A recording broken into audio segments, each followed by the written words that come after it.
नमस्कार, स्वप्नास किचनमध्ये तुम्हा सर्वांचे स्वागत आहे। गणपती बाप्पा घरी येणार म्हणलं की रोज काहीतरी नवीन नैवेद्यासाठी बनवावे लागते।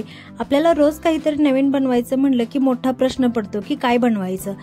आजच्या आपल्या या व्हिडिओमध्ये आपण गणपती बाप्पांसाठी खास स्पेशल ब्रेडचे मलई मोदक बनवणार आहे। याच्यासाठी आपल्याला ब्रेड लागणार आहेत आणि त्याच्यासोबतच आपण जी दुधावरची साई साठवून ठेवतो फ्रीज मध्ये तूप बनवण्यासाठी, तीच साई वापरून आपण इथं ब्रेडचे मलई मोदक बनवणार आहे। अतिशय असे सॉफ्ट बनून तयार होतात। आता इथं तुम्ही पाहतच आहात व्हिडिओमध्ये अशा पद्धतीचे मोदक बनून तयार होतात। आता यामध्ये साई वापरलेली आहे त्यामुळे काय झालेलं आहे, अतिशय असं तुपट एक फ्लेवर वेगळाच या मोदकांना आलेला आहे। आता गणपती बाप्पांसाठी बनवणार म्हणून आपण याला मोदकांचा आकार दिलेला आहे, नाहीतर तुम्ही याचे पेढेही बनवू शकता किंवा आहे असंच ब्रेडचा हलवा म्हणूनही खाऊ शकता।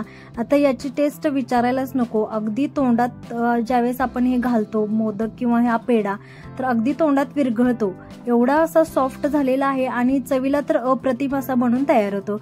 चला तर मग रेसिपीला आपण इथं सुरुवात करूया। रेसिपीसाठी आपल्याला इथं ब्रेड लागणार आहेत। आता इथं ब्रेडच्या मी 8 स्लाइस घेतलेले आहेत। तुम्ही तुमच्या गरजेनुसार क्वांटिटी कमी जास्त करू शकता। मी तर 8 स्लाइस घेतलेले आहेत ब्रेडच्या। आणि इथं मलई तुम्ही पाहू शकता अर्धी वाटी, म्हणजे हा मोठा बाउल आहे। आता छोटी वाटी जर तुम्ही घेतली याच्यापेक्षा छोटी तर 1 वाटी अशी मलई आहे ही, आणि सोबतच आपल्याला 1 वाटी दूध पावडर लागणार आहे आणि 1 वाटी साखर।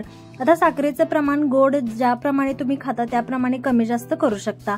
आता ब्रेड जे आहे ते आपण मिक्सरमध्ये असे बारीक करून घ्यायचे, अगदी बारीक अशी पावडर करून घ्यायची आहे ब्रेडची। नंतर कढई गरम करून घेतलेली आहे मी गॅसवरती, त्याच्यामध्ये आपल्याला पहिल्यांदा तर साखर ही विरघळवून घ्यायची आहे।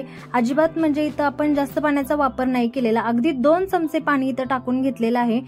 फक्त साखर कढईला चिटकू नये किंवा जळू नये, त्याचा धुरकट असा वास येऊ नये म्हणून आपण इथं फक्त 2 चमचे पाण्याचा वापर केलेला आहे। 2 चमचे पाण्यामध्ये आपल्याला 1 वाटी साखर विरघळवून घ्यायची आहे। गॅसच्या हाय फ्लेमवरती आपल्याला हे विरघळवून घ्यायचं, म्हणजे चटकन विरघळते। लो फ्लेमवरती विरघळायला थोडा जास्त वेळ लागतो, म्हणून गॅसच्या हाय फ्लेमवरती सतत हलवत आपल्याला हे साखर विरघळवून घ्यायची आणि असाच रंग आलेला आहे। आता हा नॅचरल रंग आपल्या रेसिपीला येणार आहे। त्याच्यामध्ये आता 1 वाटी मी साईसकट दूध घेतलेलं आहे, ते आपल्याला त्या जी साखर विरघळवून घेतलेली आहे त्याच्यामध्ये ओतून घ्यायचं आणि एकदम फास्ट हलवून घ्यायचं चमच्याने। आता हे आपलं मिश्रण तयार झालेलं आहे। आता गॅसची फ्लेम एकदम लो वरती करून घ्यायची आणि या मिश्रणामध्ये आपण जे बारीक करून घेतलेले ब्रेड आहेत ते घालून घ्यायचे आणि हे सगळं मिक्स करून घ्यायचं गॅसच्या लो फ्लेम वरती, जेणेकरून खाली चिकटणार नाही।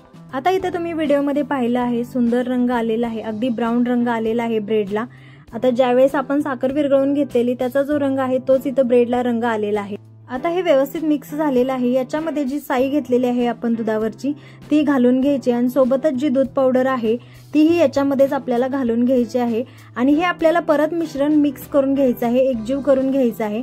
आता 1 वाटी दूध पावडर इथं वापरलेली आहे। ज्यावेळेस तुमच्याकडे साई कमी असेल त्यावेळेस तुम्ही दूध पावडरचा जास्त वापर करू शकता। आता इथं याच्यामध्ये मी थोडंसं वेलची पावडर टाकून घेतलेले आहे एक छान टेस्ट येण्यासाठी। हे सगळं मिश्रण आपल्याला मिक्स करून घ्यायचं आहे, अगदी व्यवस्थित मिक्स करून घ्यायचं। ब्रेड मिक्स होण्यासाठी थोडा जास्त वेळ लागतो। गॅसची फ्लेम आपण मीडियम करून घ्यायची आणि हे सगळं मिश्रण अशा पद्धतीने मिक्स करून घेतलेलं आहे। आता साई वापरलेली आहे त्यामुळे इथं तुम्ही पाहू शकता कढईला अजिबात चिटकत नाहीये, अगदी तेलकट असं झालेलं आहे। याच्यामध्ये अजिबात आपण आता तूप घातलेलं नाही, फक्त 1च चमचा आपण इथं तुपाचा वापर करणार आहे, तोही जास्तच होतो याच्यामध्ये। आता तुम्ही पाहिलंच आहे मोदक आपले कशा पद्धतीने बनवून तयार झालेले आहेत। असा मोठा चमचा मी 1 तुपाचा वापरलेला आहे आणि परत हे तूप या मिश्रणामध्ये मिक्स करून घ्यायचं। मस्त असे आपले हे मिश्रण तयार झालेलं आहे। याच्यापासून आपण पेढे किंवा मोदक बनवणार आहे किंवा तुम्ही असंच हलवा म्हणून जरी खाल्लं तरी चालेल। ज्यावेळेस कडा प्रसाद वगैरे बनवला जातो गव्हाच्या पिठापासून त्यावेळेस अशा पद्धतीचाच बनवला जातो, टेस्टही सेम त्या पद्धतीचीच लागते याची। तुम्ही नक्की बनवून बघा। रेसिपी आवडल्यास व्हिडिओला नक्की लाईक करा, शेअर करा, कमेंट करायलाही विसरू नका। अशाच सिंपल रेसिपींसाठी आपल्या चॅनलला नक्की सबस्क्राईब करा। आता हे मिश्रण आपल्याला थंड होण्यासाठी ठेवायचे आहे। थंड झाल्यानंतर आपण याचे साच्यामध्ये मोदक बनवून घेणार आहे। तुम्ही पेढेही बनवू शकता, अगदी सहजरित्या हाताने वळता येतात पेढे आणि भराभर बनवून तयारी होतात। आता गणपती बाप्पांसाठी म्हणून मी इथं साच्याचा वापर करून अशा पद्धतीचे मोदक बनवून घेतलेले आहेत। अतिशय सॉफ्ट असे हे मोदक बनवून तयार होतात, तोंडात जाताच विरघळतात। इथं मोदकाच्या मोल्डचा वापर केलेला आहे मी, त्याच्यामध्ये हे मिश्रण भरून मोदकाचा आकार दिलेला आहे याला। अशा पद्धतीचे सिंपल पद्धतीचे मोदक म्हणजे इन्स्टंट ज्यावेळेस गणपती बाप्पांना प्रसादासाठी काहीतरी बनवायचे असेल तर तुम्ही अशा पद्धतीचे हे मोदक बनवू शकता। जास्तीत जास्त या रेसिपीला तुम्हाला 15 ते 20 मिनिटं लागतील। अगदी हे मिश्रण आपल्याला आठवत बसावंही लागत नाही, अगदी सहज सिंपलरित्या बनवून तयार होतात हे। अशा पद्धतीचे हे मोदक बनवून तयार झालेले आहेत। आता आपण दुसराही मोदक सेम त्याच पद्धतीनं बनवून घेणार आहे। या रेसिपीला मिल्क ब्रेड केक ही बोलले जाते। फक्त रेसिपी तीच आहे, ज्यावेळेस आपण शेप वेगवेगळे देतो। आता ही बर्फी साईजमध्ये बनवू शकतो आपण, याचे पेढे बनवू शकतो, मोदक बनवलेले आहेत। ही झटपट होणारी रेसिपी आहे। रेसिपी बनवत असताना हातही झटपट हलवावे लागतात। फायनली इथं आपले सगळे मोदक बनवून तयार झालेले आहेत आणि दिसायलाही खूप सुंदर दिसत आहेत।